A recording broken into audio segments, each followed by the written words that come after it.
Summer camp 2026 മഞ്ഞപ്പാറയിലേക്ക് ഒരു സാഹസിക യാത്ര.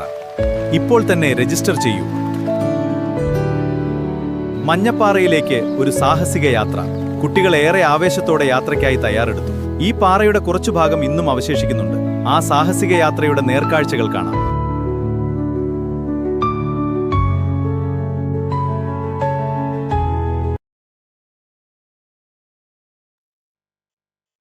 സാങ്കേതിക വിദ്യാഭ്യാസ ഗവേഷണ കേന്ദ്രം, science technology education and research centre, Ambalavayal കാർഷിക വിജ്ഞാന കേന്ദ്രം, കേരള ശാസ്ത്ര സാഹിത്യ പരിഷത്ത് എന്നിവയുടെ സംയുക്ത സംരംഭമായ സമ്മർ ക്യാമ്പിന്റെ അവസാന ദിവസമാണ് പ്രകൃതി രമണീയമെങ്കിലും ഇന്ന് തകർക്കപ്പെട്ട അവസ്ഥയിലുള്ള വയനാട്ടിലെ മഞ്ഞപ്പാറയിലേക്ക് കുട്ടികൾക്കായി ഒരു സാഹസിക യാത്ര സംഘടിപ്പിച്ചത്.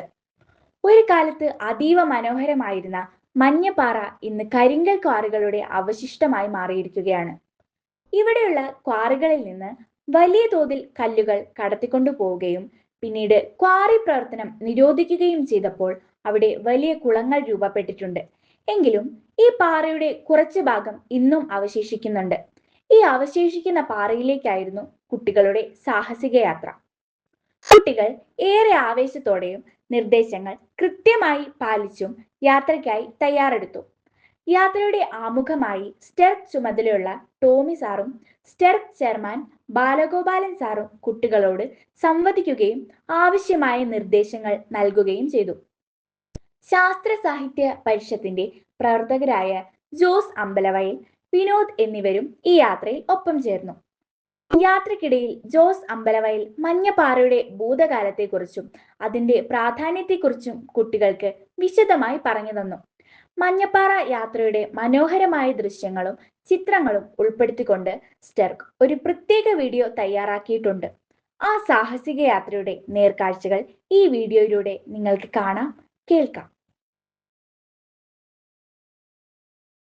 ഗ്രാമപഞ്ചായത്തിലെ 7-ാം വാർഡിൽ സ്ഥിതി ചെയ്യുന്ന മഞ്ഞപ്പാറ എന്ന പേര് വരാൻ കാരണം പാറയുടെ ഭൂരിഭാഗം പ്രതലവും മഞ്ഞ നിറത്തിലായതുകൊണ്ടാണ്.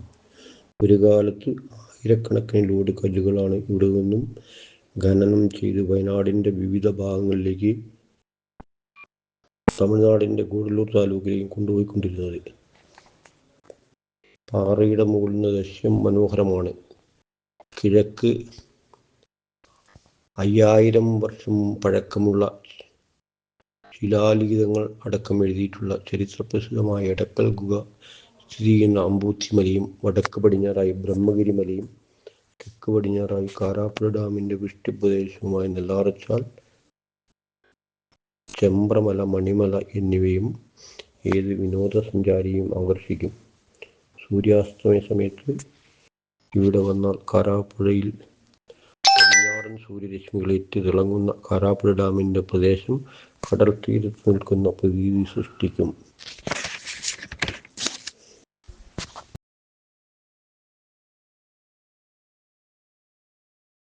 മലയുടെ മുകളിൽ നിന്ന് കിഴക്കോട്ട് നോക്കിയാൽ കാണുന്ന ചരിത്രപ്രസിദ്ധമായ അമ്പൂത്തിമലയിലാണ് 5000 വർഷത്തെ പഴക്കമുള്ള ശിലാലിഖിതങ്ങളടക്കമുള്ള എടക്കൽ ഗുഹ സ്ഥിതി ചെയ്യുന്നത്. അമ്പൂത്തിമല നോക്കിയാൽ ഒരു സ്ത്രീരൂപം മലർന്നു കിടക്കുന്നതായിട്ടാണ് തോന്നുക. അതിനൊരു ഐതിഹ്യമുണ്ട്. ശ്രീരാമൻ താടക എന്ന അസുര സ്ത്രീയെ അമ്പെയ്ത് വീഴ്ത്തിയ രീതിയിലുള്ള ഒരു സ്ത്രീരൂപമാണ് മലർന്നു കിടക്കുന്നതായിട്ട് തോന്നുക. ശീങ്ങേരിപ്പാറയുടെ താഴ്വാരത്തായി വളരെ പഴക്കമുള്ള പുരാതന ക്ഷേത്രമാണ് ഉള്ളത്. പടിഞ്ഞാറ് ഭാഗത്തായി ശീങ്ങേരി മലയുടെ പടിഞ്ഞാറ് ഭാഗത്തായി സ്ഥിതി ചെയ്യുന്ന ശീങ്ങേരി ദേവി ക്ഷേത്രം ശീങ്ങേരി മലയുടെ താഴ്വാരത്താണ് സ്ഥിതി ചെയ്യുന്നത്. ഈ ക്ഷേത്രത്തിന് ആയിരക്കണക്കിന് വർഷം പഴക്കമുണ്ടെന്നാണ് പറയപ്പെടുന്നത്.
അമ്പലവയൽ പഞ്ചായത്തിൻ്റെ കാലാവസ്ഥ നിയന്ത്രിച്ചു നിർത്തുന്നതിൽ മഞ്ഞപ്പാറമല ഗണ്യമായ സ്ഥാനമാണ് നൽകുന്നത്. ശക്തമായ പടിഞ്ഞാറൻ കാറ്റിനെ തടഞ്ഞു നിർത്തുകയും അന്തരീക്ഷ ഊഷ്മാവിനെ സന്തുലിതമായി നിർത്തുന്നതിലും ഈ പാറ വഹിക്കുന്ന പങ്ക് തർക്കമറ്റതാണ്.